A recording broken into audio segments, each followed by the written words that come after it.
Good evening সমগ্র বহরমপুর এবং মুর্শিদাবাদবাসীকে।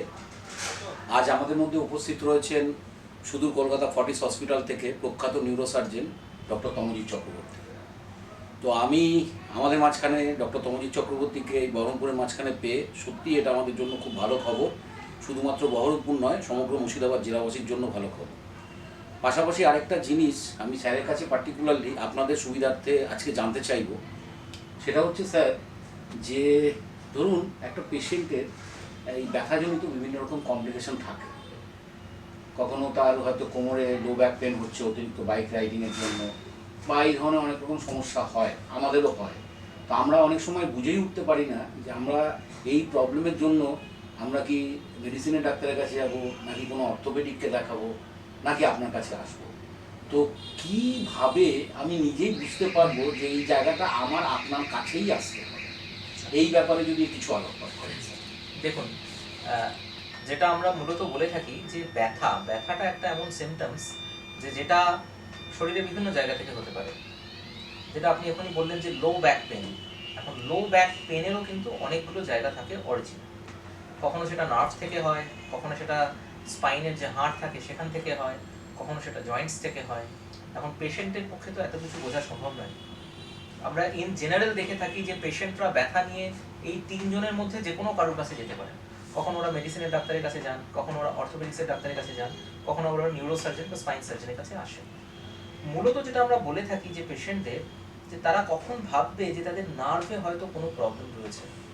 নার্ভের প্রবলেমের যে মূল সিমটমস বা যেগুলো হয়, তার মধ্যে একটা হলো পা ঝিমঝিম করা, পা অবশ হয়ে যাওয়া, বা ধরুন কোমর থেকে ব্যথাটা শুরু হলো কিন্তু সেটা কোনো একটা পায়ের দিক থেকে নিচে নামছে, পায়ের পাতা অবধি আসছে, বা হয়তো দুটো পায়ের পাতাতেই ব্যথাটা আসছে, বা হয়তো পেশেন্ট একটুক্ষণ হেঁটে তাকে দাঁড়িয়ে যেতে হয়, সে বেশিক্ষণ মানে 10 মিনিট 15 মিনিট হাঁটতে পারে না, অ্যাটলিস্ট 5-6 মিনিট হেঁটেই তাকে দাঁড়িয়ে যেতে হয়। তাই এই ধরনের যে সমস্যা, তার সাথে যদি লো ব্যাক পেন থাকে, তার মানে এটা আমাদের ধরতে হবে যে পেশেন্টের কোনো না কোনো নার্ভে কোথাও না কোথাও ইনভলভমেন্ট হয়েছে। ইদার সেটা ডিস্ক প্রোল্যাপসই হোক, বা কোনো কারণে স্পাইনাল নার্ভে আমরা বলি ক্যানাস্টেনোসিস, তার মানে নার্ভ যেখান থেকে বেরোচ্ছে সেখানে চেপে গিয়েই হোক, বা অনেক সময় আবার আমরা দেখি যে হয়তো পেশেন্ট বহুদিন ধরে ডায়াবেটিসে ভুগছে। তো ডায়াবেটিস বা এই জাতীয় যে রোগ আছে তাদের দিক থেকে নিউরোপ্যাথিক প্রবলেম হয়। তার মানে এগেইন পায়ের মধ্যে একটা নামনেস, ঝিনঝিন করা, এইগুলো হচ্ছে এবং নার্ভ ইনভলভমেন্টের জন্য হচ্ছে।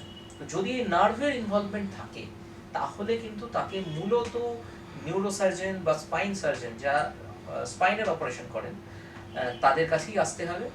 আমাদের কিছু স্পেসিফিক টেস্ট থাকে দেখার জন্য যে কোন জায়গায় নার্ভের ইনভলভমেন্ট হয়েছে এবং কি ধরনের ইনভলভমেন্ট হয়েছে, এবং তার উপর ডিপেন্ড করে তার ট্রিটমেন্ট আমরা ব্যবস্থা করি। আপনারা প্রত্যেকে শুনলেন। আপনাদের সুবিধার্থে স্যারকে আরেকটা জিনিস আমি একটু ছোট্ট করে জেনে নেব, যে স্যার স্পাইন সার্জারি সম্বন্ধে লোকে শুনেছে, অনেকে অপারেশনও করায়। অ্যাকচুয়ালি সত্যি কথা বলতে গেলে স্পাইন যখন এফেক্টেড হয় তখন এই সার্জারিটা করলে তার কতটা সাকসেস থাকতে পারে? দেখুন, স্পাইন সার্জারিতে সাকসেস রেট এটা কিন্তু একটা ডিবেট, সারা পৃথিবী জুড়েই কিন্তু এটা একটা ডিবেট। কারণ এটা ডিপেন্ড করছে যে পেশেন্ট আমাদের কাছে স্পাইন সার্জারি করবার জন্য কি কন্ডিশনে উনি আসছেন। মানে ধরুন কোনো একজন পেশেন্ট আমার কাছে স্পাইন সার্জারি করতে এসছেন, 65 বছর বয়স, 70 বছর বয়স, এল্ডারলি পেশেন্ট, তার পার্টিকুলার কোনো একটা জায়গায় প্রবলেম নেই, তার গোটা স্পাইনে কোথাও না কোথাও একটু আধটু প্রবলেম রয়েছে, হয়তো একটা জায়গায় খুব সিভিয়ার প্রবলেম রয়েছে। এবার ধরুন আমি যে সিভিয়ার প্রবলেমটা অপারেশন করে ঠিক করলাম, তার মানে তো এটা নয় যে তার পুরো স্পাইনে যত প্রবলেম ছিল সেগুলো ভালো হয়ে গেল। ঠিক স্যার, ঠিক। তো কিছুটা রেসিডুয়াল প্রবলেম কিন্তু পেশেন্টের থাকে। আবার আরেকজন পেশেন্ট যে আমার কাছে আসছে অপারেশন করাতে 30 বছর বয়সে, সে হয়তো কোথাও কোনো ওজন তুলতে গিয়ে বা কোনো কারণে তার একটা সমস্যা হয়েছে, তো তার বাকি স্পাইনের কোনো জায়গায় কিন্তু কোনো প্রবলেম নেই। এখন ওই পার্টিকুলার প্রবলেমটা যদি খুব সিভিয়ার হয়, যদি সার্জিক্যাল হয়, মানে অপারেশন করবার মতো যদি হয়, যদি তাকে ঠিক অপারেশন করা যায়, তাহলে সে একদমই ঠিক হয়ে যেতে পারে, তার কোনো প্রবলেম থাকতেই পারে। আবার ধরুন আরেকজন পেশেন্ট আসছে, সে অলরেডি তার একটা প্যারালাইসিস হয়ে গেছে, কোথাও স্পাইনে ফ্র্যাকচার হয়েছে, টিউবারক্লোসিস হয়েছে, বা অন্য কোনো কারণ তার প্যারালাইসিস হয়ে গেছে। এমন একটা স্টেজে আসছে অপারেশন করে হয়তো তাকে আমরা একটু বেটার লাইফের চান্স দিতে পারি, কিন্তু হয়তো একদম নর্মালি ফিরিয়ে দেওয়া সম্ভব না। তো পুরোটাই ডিপেন্ড করে যে কি কন্ডিশন নিয়ে কি অবস্থায় পেশেন্ট স্পাইন সার্জারি করতে আসছে তার উপর। তো ওই জন্য কতটা ঠিক হবে এটা কিন্তু খুব সাবজেক্টিভ, পেশেন্টের উপর ঠিক ঠিক স্যার, ঠিক স্যার, অনেক ধন্যবাদ। ঠিক আছে, মুর্শিদাবাদবাসীর জন্য এবং জেলাবাসীর জন্য এবং বহরমপুরের জন্য স্পেশালি আপনি যে মেসেজ দিলেন বা আপনি যেটা বললেন, আশা করি আপনারাও সবাই বুঝতে পারলেন।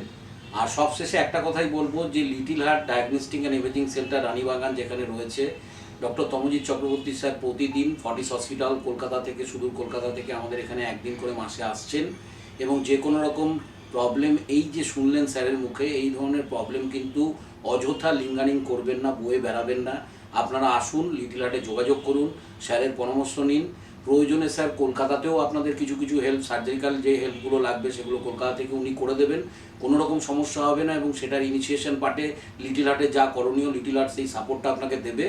বাট আপনারা কিন্তু কোনো রোগকে পুষে রাখবেন না, আসুন এখানে যোগাযোগ করুন এবং স্যারের পরামর্শ নিয়ে সুস্থ থাকুন। আপনার সুস্থতা, আপনাদের সুস্থতা লিটিল হার্টের অঙ্গীকার। Thank you.